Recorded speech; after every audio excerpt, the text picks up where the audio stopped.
Hey everyone,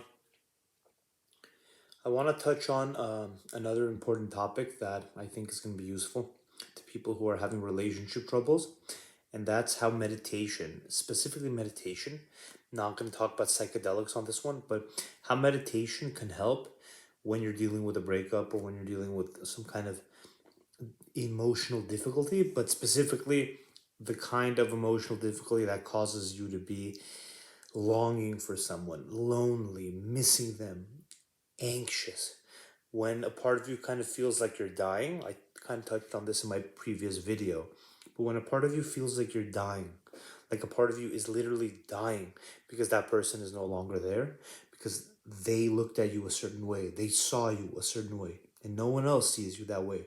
No one else in the world sees you that way, and you don't see yourself that way either.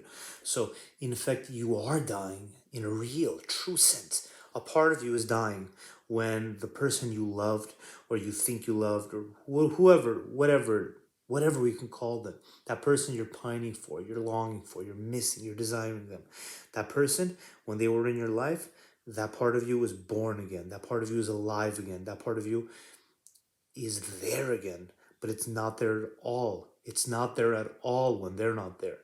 No one else gives that to you, and you don't give it to yourself. So it is like dying, right?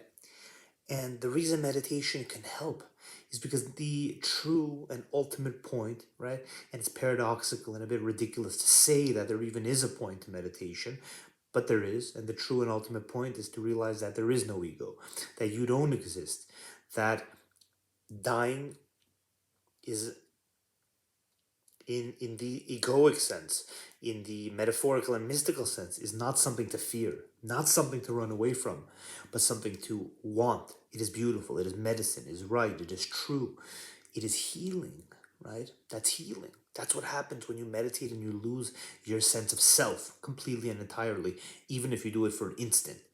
You get deep relief, and you get a deep, eternal, mystical, true wisdom, right? Sometimes that carries on into your life for an hour, a week, a month, a year, who knows how long it carries on for. And that's also why people do psychedelics, of course, because they seek a shortcut to that path. They seek just a quick trip up to that summit, instead of having to take the long path, the years and decades that it takes to develop a meditation practice.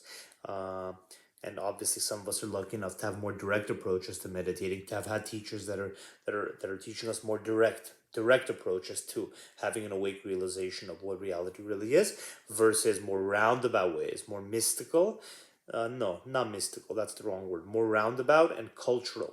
More, um, where there are more cultural elements, where there are more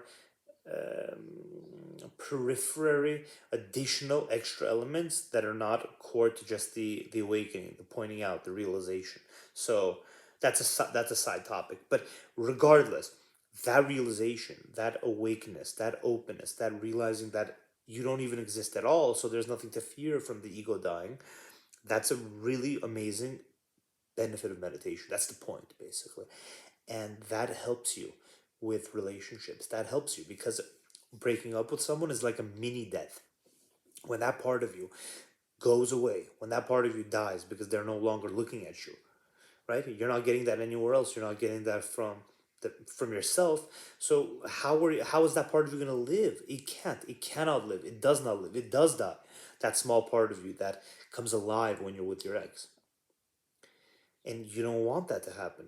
Yourself, your ego, this fake creation that you keep perpetuating, doesn't want that to happen. Any diminishment of itself is like a mini death.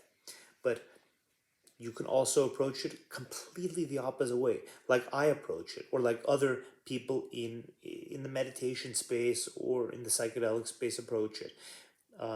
We approach it completely differently. We don't run away from small diminishments and small deaths. We go head on to the real death, not the small kind, not the BS variety, but the real one, the true ego death. That's what we're seeking. That's why we're meditating. That's why we're doing psychedelics. That's what we're trying to grow and learn. Not so much think. We've already done a lot of thinking, right? A lot of thinking. Thinking is not going to lead us to the ego death. It's not going to lead us to anything really great, right? It's, we've done too much of it already. Thinking is not the path. But we're trying to have an ego death. You're running away from a minor ego death, but there are thousands, hundreds of thousands, probably millions of people in the world that are seeking real ego death. So try to like let that sink in over the next days, weeks, months. Let that sink in that your approach, although it's driven by a desire not to have pain, a real desire not to have pain, you're really suffering now probably if you're looking for videos on breakups and things like that. But there's other approaches, there's other ways to live, and somebody else could take a breakup and the mini death, that true fear, it's literally a fear, an anxious, nasty, dark, terrible feeling.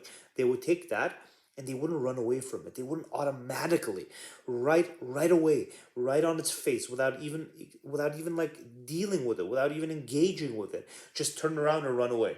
They wouldn't do that. They'd engage with it. They'd look at it, and some people would welcome it. Some people would courageously welcome it because some people are seeking ego death, and that kind of diminishment of the ego, that kind of mini dying, if you open yourself to it and you see that in reality it does not diminish you at all, who you really are cannot be diminished by such things, you will be fueled. You'll be fueled to be a better, greater, more amazing being, right? Not the monkey, but you as you, the real you.